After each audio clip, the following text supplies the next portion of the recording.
Hoje eu quero conversar com vocês um pouquinho sobre um dos principais conceitos da psicanálise, dessa vez de uma forma diferente.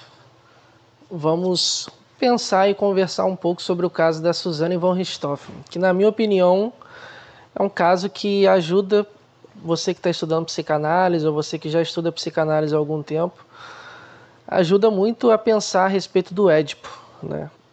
Apesar do caso ter várias camadas. Então vamos lá. Antes de começar esse episódio, é necessário alguns recados. Primeiro, eu não tenho o intuito de diagnosticar a Suzanne ou qualquer coisa do tipo. Muito pelo contrário. Eu acho interessante tomar o caso para pensar determinados conceitos dentro da psicanálise, né? Nesse caso, o Édipo, né? O tão famigerado Édipo, que a maioria das pessoas que eu conheço, minha formação é psicologia, né? Quando eu digo a maioria das pessoas, são pessoas que não gostam da psicanálise, né? Que têm ranço da psicanálise, que criticam a psicanálise. E sem dúvidas o Édipo é um dos conceitos que a galera mais bate, né? Questiona, ridiculariza, não entende, toma de uma maneira literal quando não deveria, né? E o caso da Suzanne, na minha concepção, temos um Édipo escancarado aqui, né? Será que por ter um Édipo, por ser, né? Preste atenção nisso daqui. Será que por ter uma questão edípica ali, nesse caso, foi o que gerou tanta comoção, choque, revolta, aversão, nojo, horror, medo e surpresa da maioria das pessoas? Uma notícia como essa, tipo de uma garota, né, de uma jovem que mandou matar os pais com requintes de crueldade, que manipulou. O que esse assassinato dos pais aqui revela sobre nós, assim, do ponto de vista inconsciente, né, tomando o Édipo aqui como referência? Segundo recado, eu não tenho o intuito também de dar uma aula utilizando termos super complicados e técnicos para falar a respeito do Édipo. Já dei inúmeras aulas sobre isso. O meu intuito aqui é completamente diferente. É fazer com que você consiga escutar esse episódio e visualizar o Édipo. Eu acho interessante pensar dessa forma, porque eu vejo que tem muita gente que, por ler errado e não entender o que é o Édipo, acaba falando muita besteira. Então, assim, eu não sou um devoto do Freud, tenho as minhas críticas ao Freud, tenho as minhas críticas ao Lacan. Eu não sou um militante da psicanálise, nem tomo a psicanálise como a minha religião. Mas o Édipo é um conceito, assim, se você estuda psicanálise e você não, eu vou usar uma palavra com muito cuidado. Se você estuda psicanálise, mas você não acredita no Édipo, muda de corrente, assim. É impossível uma pessoa estudar psicanálise, atender pelo viés da psicanálise e questionar o Édipo, ou não acreditar no Édipo, ou achar que o Édipo é uma invenção. Assim. Você pode ter críticas ao Édipo do ponto de vista, como que eu posso dizer? Você pode tomar o Édipo por um olhar, sei lá, por um viés assim, em relação ao gênero, ou falar que o Édipo, por exemplo, toma um modelo de família, digamos assim, extremamente heteronormativo. Você pode ter essa crítica, não tem problema nenhum. Mas se você critica a estrutura do Édipo, dificilmente você vai conseguir, né, atender pelo viés da psicanálise. Porque se a psicanálise é um ovo, o Édipo é a gema. Então, assim, o Édipo é o conceito mais importante da psicanálise, depois do inconsciente, na minha concepção. Não existe nenhum conceito que você estude que não tenha uma relação com o Édipo. Então, assim, não tem como você... eu quero estudar psicanálise, gosto de psicanálise, mas não acredito muito no Édipo, não. Não faz o menor sentido. É a mesma coisa de você dizer assim, eu sou cristão, sou católico, sou evangélico, mas eu não acredito que Jesus morreu na cruz para poder salvar dos meus pecados, não. Tipo, não faz o menor sentido uma pessoa estudar psicanálise, atender pelo viés da psicanálise e não acreditar no Édipo, né? Ou questionar o Édipo, ou dizer que o Édipo é uma invenção, enfim. Terceiro recado. Esse é o primeiro episódio dessa série. Eu pretendo falar somente sobre a Suzanne nessa série de episódios e abordando o Édipo aqui do ponto de vista psicanalítico, obviamente, né? O da Elise é um outro episódio de uma outra estrutura, de um outro conceito, né? Então vamos lá.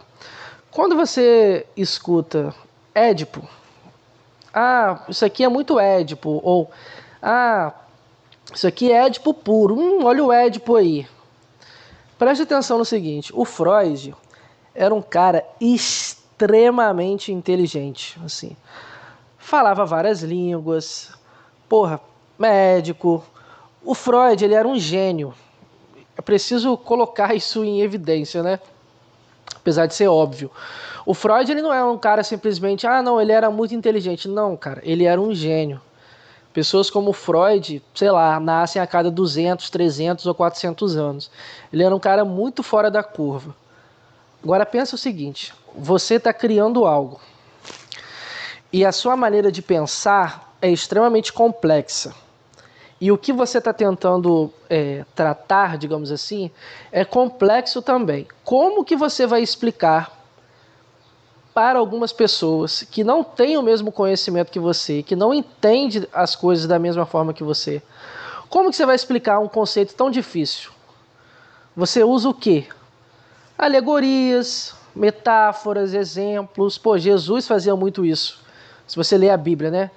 A parábola do semeador, a parábola do filho pródigo, a parábola, enfim, várias parábolas. Jesus utilizava parábolas para explicar coisas do reino, coisas do campo espiritual. Por quê?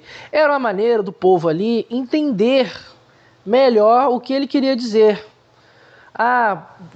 Quantas vezes nós devemos perdoar? Aí Jesus vai lá e explicava. Havia um homem que devia não sei tantas moedas ao rei, e o rei perdoou sua dívida e papapá. E o outro cara que estava devendo não perdoou. Então, Jesus utilizava de uma parábola para explicar algo que na concepção dele, né, as pessoas não iriam entender. O Freud aqui estava fazendo a mesma coisa. Ele tomou o mito, né? A história aqui do Édipo, né? O Édipo rei, ficou com a mãe, sem saber que era a mãe, matou o pai, papapá, ficou, né, horrorizado, se cegou, né? Vergonha, virou depois, não sei o quê. Tudo isso que a gente já está cansado de saber.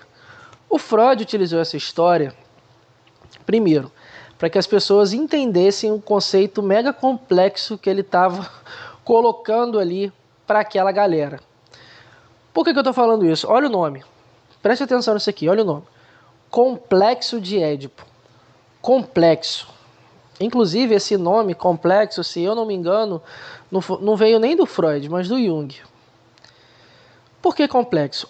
Existe um aglomerado de fantasias, de afetos em relação ao pai e à mãe. Então é algo complexo, né? Então assim, a criancinha é povoada, digamos assim, por fantasias de assassinato e fantasias de incesto. Então quando você pensa em Édipo, você não pode tirar esses dois pontos, assassinato e incesto. Existe um desejo aqui, uma fantasia inconsciente de possuir e de ser possuído, dominar e de ser dominado, e de destruir também. O Édipo não é uma história sobre amor, é uma história sobre desejo. O Édipo não é uma história sobre amor, é uma história sobre o quê? Sobre desejo, desejo e assassinato. Desejo e assassinato. Quando o crime da Suzane aconteceu e chocou boa parte dos brasileiros, você viu diante dos seus olhos um crime que causa um horror. Que horror é esse? O parricídio e o matricídio. A Suzane matou o pai e a mãe. Por que isso causou tanto horror na maioria dos brasileiros? Na maioria das pessoas? Porque o que a Suzane fez, preste atenção nisso daqui, o que a Suzane fez, você, eu e todos os neuróticos desejaram isso inconscientemente. Nós só não concretizamos esse crime. Vou repetir. O que a Suzane fez ali, ela colocou em ato uma fantasia perversa de todos os neuróticos. Isso aqui é muito importante para você entender muito da perversão, que eu vou comentar um pouquinho nos episódios da Elise, mas principalmente sobre fantasias perversas que habitam neuróticos. Então, assim, o que a Suzane fez foi um horror, foi um horror. Foi algo horrível, foi algo horrível. Foi algo que não tem perdão, não tem perdão. Mas todos os neuróticos foram habitados, e são habitados, pelo menos nesse momento aqui do Édipo, que eu vou conversar com vocês, tivemos essa fantasia. O perverso, ele coloca em ato aquilo que o neurótico só tem coragem de fantasiar. Vou repetir. O perverso coloca em ato aquilo que o neurótico só consegue fantasiar. Quantos neuróticos já não desejaram matar sua mãe ou matar o seu pai? Criança, adolescente ou adulto. Quantos neuróticos já desejaram que o seu pai ou sua mãe morresse? Quantas crianças, às vezes, brigando com o pai ou com a mãe, dizem assim, eu queria que você morresse. Eu queria que você não fosse o meu pai, eu queria que você não fosse a minha mãe. Eu queria que a minha mãe morresse. Por mim, a minha mãe pode morrer. Minha mãe, para mim, já morreu já. Se ela morrer... Ah, sua mãe morreu. Não, eu já matei ela dentro de mim há muito tempo. Olha só. Eu já matei ela dentro de mim há muito tempo. Eu já matei a minha mãe há muito tempo. Eu queria que a minha mãe morresse. Olha só, uma frase que, não nas entrelinhas, mas dentro dela tem uma mensagem. Eu não queria ser seu filho. Eu não queria que você fosse minha mãe. Então, assim, os neuróticos nós temos fantasias perversas. Somos habitados, digamos assim, por fantasias perversas. Mas o perverso, ele coloca em ato aquilo que o neurótico só consegue fantasiar. Então, esse choque que causa a população, principalmente neurótica, né? Um perverso, ele não vai ficar incomodado, ou se chocar, ou ficar horrorizado diante de uma Suzane von Richthofen, que colocou em ato algo, né, que a maioria dos neuróticos só conseguem fantasiar. Mas esse é um crime que choca. Ele choca, né, pelo menos na minha concepção psicanalítica, né, por conta disso. Você vê diante dos seus olhos um ato perverso. Um ato que, do ponto de vista do inconsciente, todos nós já tivemos. Que é esse desejo inconsciente, não de matar de uma maneira literal. Aqui é necessário explicar devagarzinho, porque tem sempre uma pessoa que não interpreta direito o conceito e sai por aí falando besteira. O ódio, preste atenção nisso daqui, o ódio tem a ver com eliminação. Tipo, quando uma criancinha tá ali no Édipo e ela tem a mãe e esse terceiro aqui e ela toma como um rival, ela quer eliminar o rival para ficar somente com a mãe. Então, assim, não existe esse terceiro. Mãe e filho estabelecem aqui uma relação quase que, eu vou usar entre muitas aspas essa palavra apenas para fins didáticos, quase que como simbiótica. A criança, ela não quer o terceiro. Você já viu aqueles vídeos de garotinhas de 3 aninhos, 4 aninhos, beijando o pai ou abraçada com o pai? E quando chega a mãe, elas colocam a mãozinha no rosto da mãe e empurra? Você já viu um garotinho de 3, 4, 5 anos de idade com a mãe? Quando o pai chega do trabalho, ou quando o pai deita na cama junto com a mãe, ou quando esse garotinho está ali, né, sendo amamentado e o pai chega perto? Ou como que esse garotinho fica quando o pai vai trabalhar e ele fica sozinho com a mãe dentro de casa? Isso aqui é Édipo, gente. Isso aqui é Édipo, né? Esse garotinho quer ficar com a mãe e não quer o pai. Esse terceiro aqui é um intruso. Esse terceiro é alguém que quer tomar o lugar dele. Ele quer ficar somente com a mãe. Essa garotinha quer ficar somente com quem? Com o pai. Então, nesse primeiro momento, esse primeiro objeto de amor aqui, tanto do garotinho como da garotinha, é a mãe. Isso aqui é muito importante. é a mãe. Só que esse terceiro aqui, o pai e a mãe, ele é tomado como rival. Sim, ele é tomado como rival. Existe um afeto aqui de eliminar esse outro, né, para ficar somente com a mãe. Sim, mas depois esse rival também passa para um lugar de identificação. O garotinho passa a se identificar com o pai e a garotinha passa a se identificar com a mãe. Isso aqui é muito importante para entender o Édipo. No caso da Suzane, o que choca também é porque ela é um combo, né? Ela não mata somente a mãe. Ela não mata somente o pai. Ela mata os dois. Mas ela não mata ela mesma, tipo com as mãos ali, com um taco de beisebol, ou com uma arma, ou enforcando, ou com envenenamento. Não, ela manda matar. O que ainda, na minha concepção, mais cruel. Então, assim, tem várias camadas nesse caso. Mas uma das características principais da Suzane, pelo menos que me chama a atenção, é a manipulação. Então, assim, ela foi extremamente manipuladora, né? Manipulando o cunhado e o namorado para matar os pais. E, inclusive, olha só quão bizarro é isso. Quando os dois estavam sendo assassinados, a mãe pediu para não fazer mal nenhum com os filhos. Você vê que no último momento de vida da mãe, ela lembrou da filha. Então, quando você começa a analisar esse caso, eu, na minha concepção, acho muito raso quando uma pessoa diz assim: ah, ela só queria o dinheiro, ou ah, ela matou os pais para ficar com herança. Isso é muito raso para mim, assim. O caso tem várias camadas, tipo, outro ponto também que na minha concepção choca bastante é porque esse caso não foi um caso de gente pobre. Foi gente muito rica. Foi uma garota branca, de classe média alta, filha de pais médicos, tipo, que fez intercâmbio fora, que ganhou um carro com 18, 19 anos, quando passou no vestibular e tal. Era uma menina rica, era uma menina que tinha tudo. Olha só, preste atenção nessa frase. Era uma menina que tinha tudo. Era uma menina que tinha tudo. Então esse componente também da classe social também choca, né? Pô, caramba, a menina era rica e matou os pais. Será que foi realmente por herança? Eu sei que no vídeo anterior eu comentei sobre diagnóstico estrutural, né? Falando da Elise. Mas o caso da Suzane, ela me chama muito mais, o caso, né, me chama muito mais atenção do que o da Elise. Porque são muitas camadas assim, né?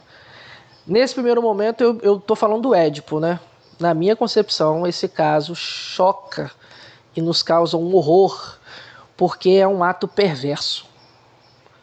Não estou chamando a Suzane de perverso, mas é um ato perverso aqui, tipo, porque você vê diante dos seus olhos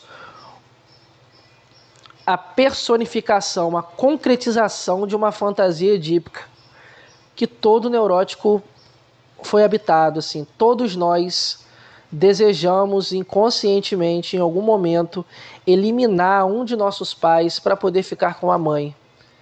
Isso é Édipo. Não tem para onde correr, assim. O Édipo não é uma história de amor. É uma história de desejo, é uma história de pele. É uma história que envolve desejo, carne, fantasia e assassinato, ódio, desejo de eliminar o outro. Então, nesse primeiro momento, o choque que causa é esse. Caramba, olha só, eu estou vendo um ato, isso é um ato perverso. O assassinato dos pais aqui, de uma maneira concreta, é um ato perverso. Quando você vê isso diante dos seus olhos, te choca, te causa embrulho no estômago, te causa nojo, causa desconforto, causa angústia. Por quê? Porque você é um neurótico. Se esse caso não te comove, se esse caso não causa absolutamente sensação nenhuma em você, se esse caso não te causa horror, desconforto, tristeza, mal-estar, angústia, nojo, náusea, eu tenho uma notícia para te dar, né? Porque esse caso ele choca, sobretudo, neuróticos. Na minha concepção, um dos pontos que faz com que muita gente torça o nariz pro Édipo é porque o Édipo revela uma, entre aspas, suposta natureza humana que muita gente não está preparada para aceitar, que é o seguinte: quando o Freud, lá nos Três Ensaios, né, fala sobre a criança, nós temos que pensar o seguinte: a maioria das pessoas até hoje acreditam que crianças são seres puros, que não tem maldade nenhuma, que não tem pecado nenhum, que não tem nenhum sentimento ruim. Esse é o primeiro ponto. Segundo, quando pensamos em fantasias, desejo, sexo, existe uma visão aqui, na minha concepção, tem uma influência muito grande da igreja, né? Que é ver algo como sujo, como algo promíscuo, errado, perverso. Então, assim, quando o Freud ele já chega enfiando o pé na porta. Assim, olha, tá vendo esse garotinho aí de 2, 3 aninhos, 4 aninhos? Então, ele tem fantasias. Nossa, caramba, ele tem fantasias. Sim, ele tem fantasias. Ele tem fantasias sexuais com a mãe. Ele tem fantasias sexuais com a mãe. Mais do que isso, ele tem fantasias sexuais inconscientes com a mãe e ele também deseja eliminar o pai, porque esse pai para ele é um rival. Ele deseja a mãe só para ele. Se você já leu o caso Hans, acredito eu, que se você é da psicanálise e não leu esse caso, meu Deus, é tipo um cristão que nunca leu os evangelhos. Então, assim, o Édipo, como eu disse anteriormente, é um dos principais conceitos. Na minha concepção, é o principal conceito da psicanálise. E aqui, no caso Hans, você enxerga o Édipo de uma maneira escrachada. Assim.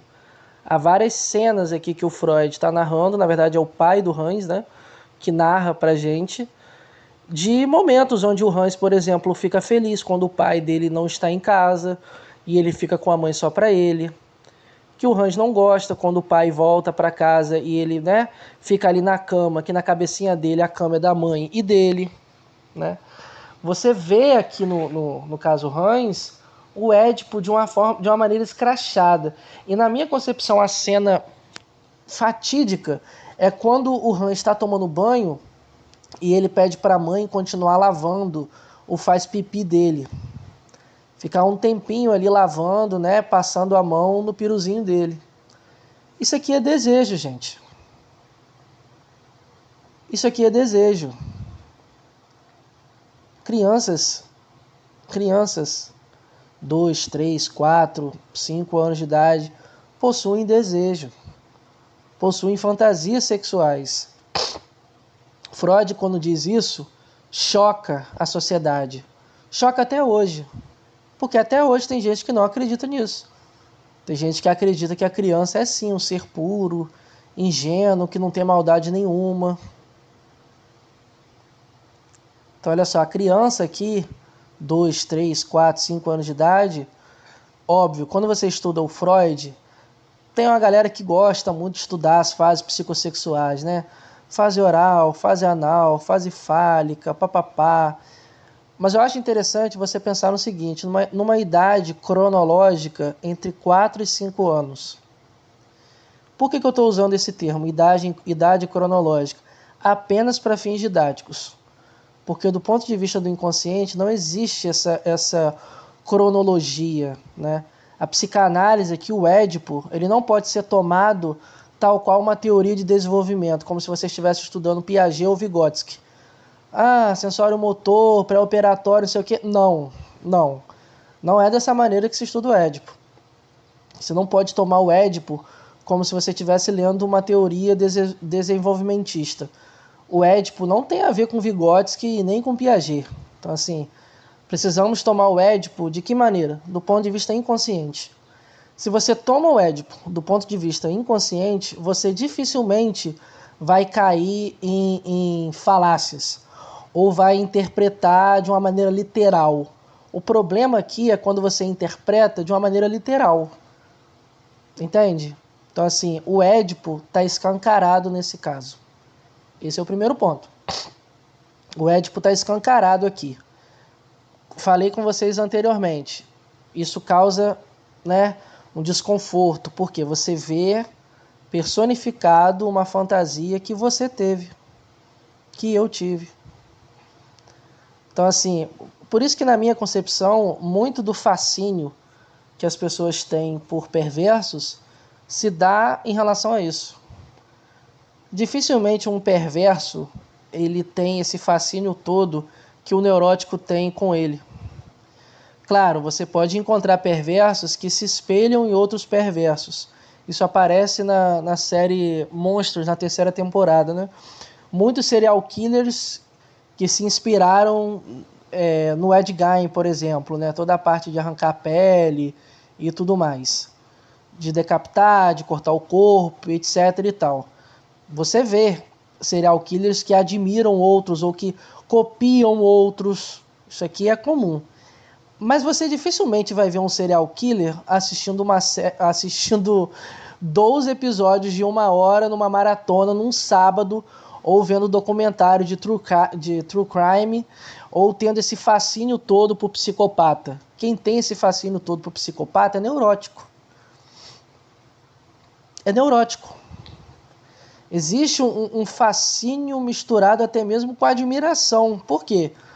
Você como neurótico, vê o perverso colocando em ato aquilo que você enquanto neurótico, só tem coragem de fantasiar.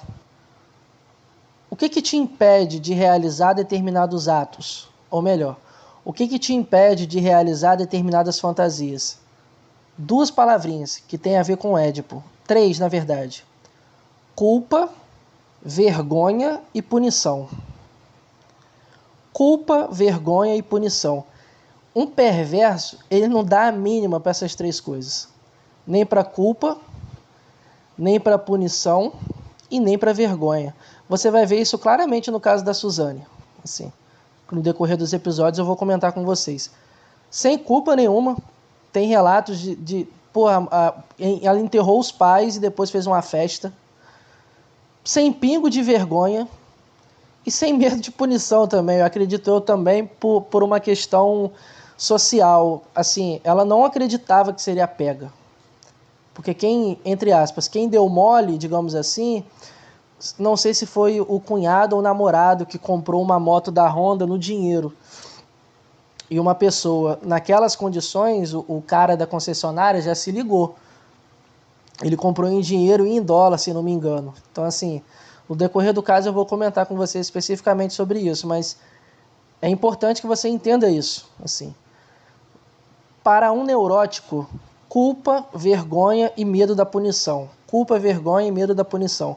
É o que impede muitos neuróticos de cometerem determinados atos perversos. Ou melhor, é o que impede muitos neuróticos de realizarem suas fantasias perversas. Culpa, vergonha e medo da punição. Um perverso, ele não dá a mínima para isso. Ele não dá a mínima para isso.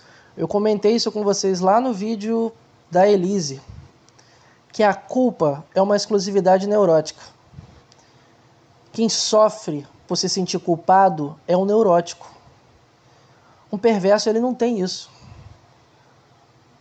O perverso, ele pode estar numa quinta-feira à noite, às 2 da manhã, sair por aí, fingir que está passando mal ou que o carro dele rebentou, pedir ajuda a alguém, dar uma paulada na cabeça dessa pessoa, enfiar a pessoa dentro do porta-mala, levar para um terreno baldio, estuprar essa pessoa, cortar essa pessoa em pedaço, deixar essa pessoa ali e voltar para casa. E no dia seguinte acordar às 7 da manhã, pegar ônibus e trabalhar. E depois de madrugada voltar lá naquele terreno baldio para ver o corpo de novo ou transar com aquele corpo. Um neurótico, se ele faz uma coisa... Dificilmente ele faria uma coisa dessa, assim. E ele ficaria pensando, sabe? Tipo, meu Deus, e se alguém descobrir? Será que tinha câmera na rua? Será que alguém do posto viu o meu carro e tinha uma câmera ali na rua? Será que eu cheguei com algum vestígio de barro na minha bota? Que foi uma parada que pegou a Elise Matsunaga também, né? Quando o delegado interrogou ela, pediu a bota dela e viu que tinha ali um pouco de barro, mesmo barro do terreno lá da rua que ela desovou o cara. Então, assim, o neurótico, ele vai ficar pensando nessas coisas. Se eu for pego, se a polícia descobrir, eu vou ser preso, eu vou ser punido, meu Deus, eu matei alguém, caramba. Entendeu? Isso é do neurótico. Um perverso, ele não tem isso. Ele não vai sentir culpa de estuprar alguém. Ele não vai sentir culpa de matar alguém. Ele não vai sentir culpa de desmembrar alguém, de desovar alguém. Não existe isso. Tipo, a culpa, vergonha e medo de punição é uma exclusividade neurótica. Porque tem a ver com o quê? Lá atrás, que você possivelmente estudou, com o superego. Então, assim, o superego pro neurótico tá sempre no cangote dele. Tá sempre no cangote dele. Eu diria que pro obsessivo, o superego tá na carcunda. Sabe, não sei se você já viu aquele filme Espíritos, que tinha uma personagem que ficava com um personagem, eu acho, que ficava com dor na coluna o filme inteiro. Aí no final do filme aparece ele em frente a um espelho, eu acho.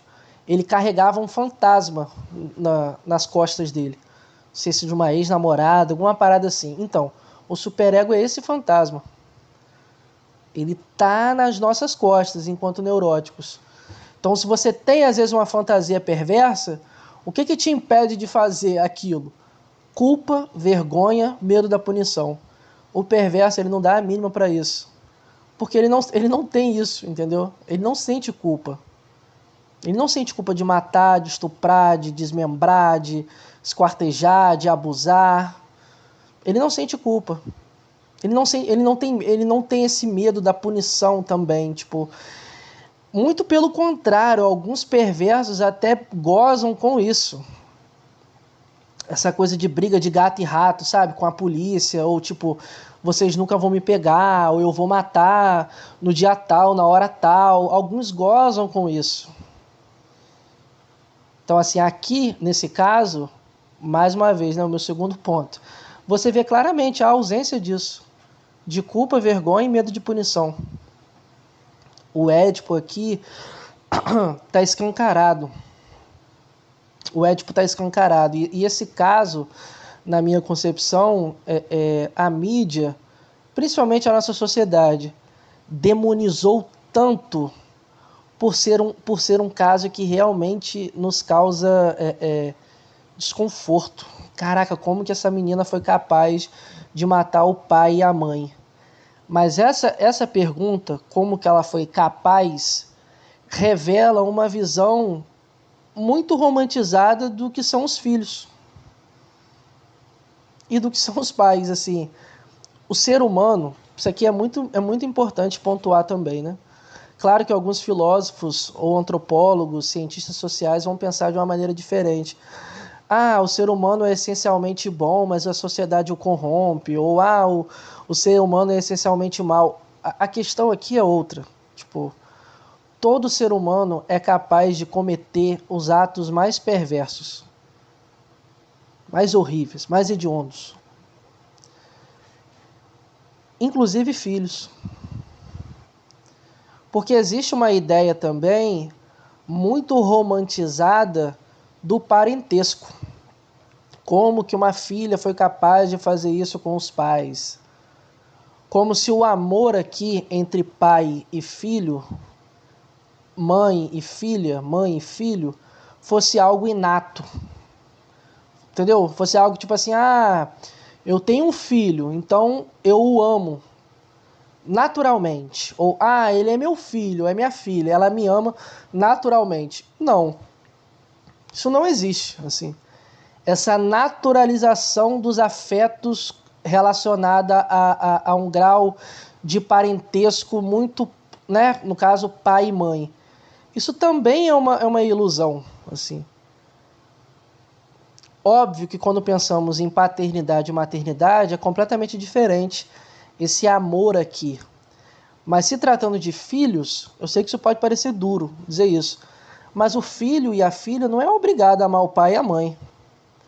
O amor a um pai, a uma mãe, não é algo inato.